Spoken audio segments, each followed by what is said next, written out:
want to thank Reverend Williams for offering me an invitation to speak here with you all today. I'm honored to be involved with the Tuscaloosa local chapter of the SCLC.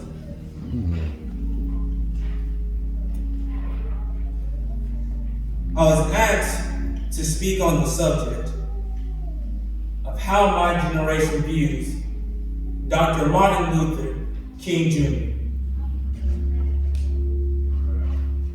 I think Dr. Martin Luther King Jr. was an African American champion. That's right. He is a champion because he made black and white people drink from the same water fountains, go to the same schools, and use the same bathrooms. Also, he did this by just using his mouth, but not his fist. That's right. That's right.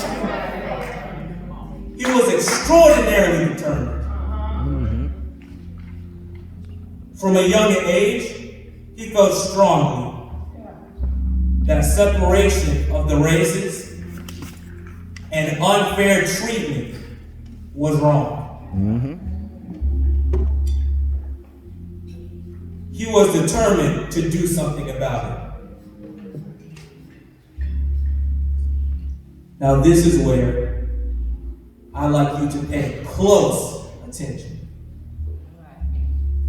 He knew he needed God. That's right. To see him through this challenge.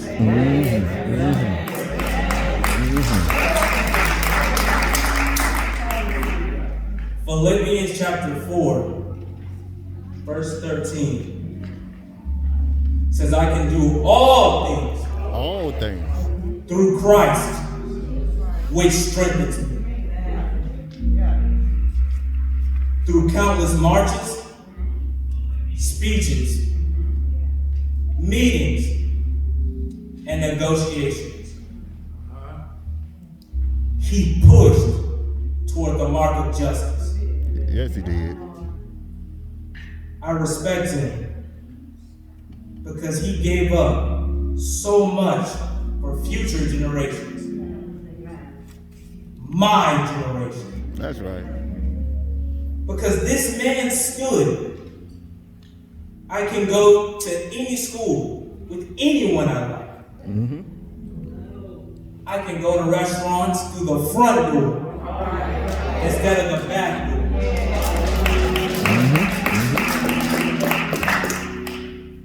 I can live in any neighborhood that I like.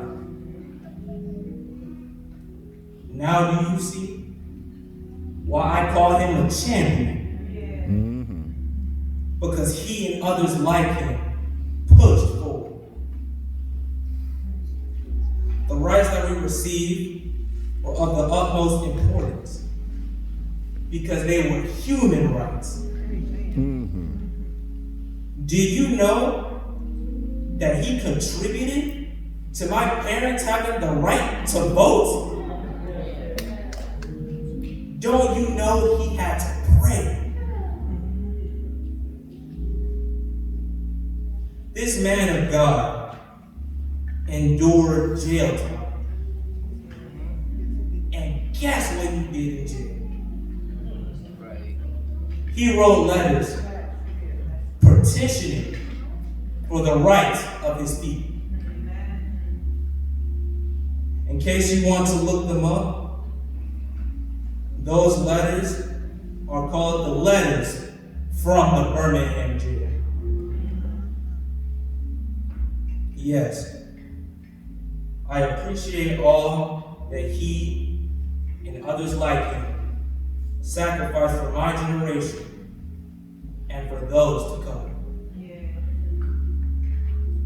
Sadly, on April 4th, 1968, he made the ultimate sacrifice when he was shot and killed at the Lorraine Motel in Memphis, Tennessee. But even in death, serves as a challenger of conscience to do right. I hope I give my generation more knowledge about this great man of God. Amen.